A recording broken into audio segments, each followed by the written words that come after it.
Bu darsimizda Word dasturining imkoniyatini oshirish uchun qo'shimcha dastur o'rnatib chiqamiz. Demak, bizga ushbu dastur kerak bo'ladi. Ushbu dasturga kiramiz. Ustuni qilib olishimiz kerak. Birinchi ustuni qilib olamiz. Valiga bosamiz. Shartlarga rozilik bildiramiz. Qaranglar, mana bu joy nima deyapti? Bu agarda sizda Wordlaring 2003 dan 2010 gacha bo'lsa, buni tanlaysizlar. Agarda sizlarda Wordlaring, ya'ni Office dasturlar paketlaring 2013 dan yuqori bo'lsa, buni tanlaysizlar. Dale qilasizlar. Dale va yana dale. Ismini. Endi ozgina kutib turamiz. Bo'ldi.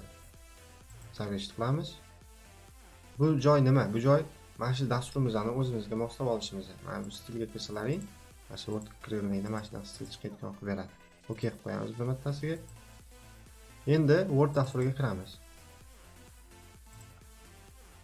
Word dasturiga kirganimizda mana yerda Office tab o'zi ochildi mana.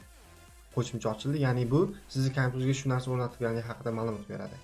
Agar e'tibor bergan bo'lsalaring, Word hujjat ochganimizda bizda mana bunaqa joy yo'q edi. Endi biz Word hujjat ochganimizda yana yangi ochsak, pastda paydo bo'lmaydi, mana shu yonda paydo bo'ladi. Mana fayl qilamiz. Sizda yana bitta ochamiz. Ko'rasizlar mana. Yon tomonda qo'shimcha imkoniyatli bo'ldi. Endi bemalol sizlar bir nechta hujjatlar bilan yon tomonda tezkor ishlashlaring mumkin. Yana bitta ochamiz. Yoki bo'lmasa ochish uchun Ctrl ni bosamiz.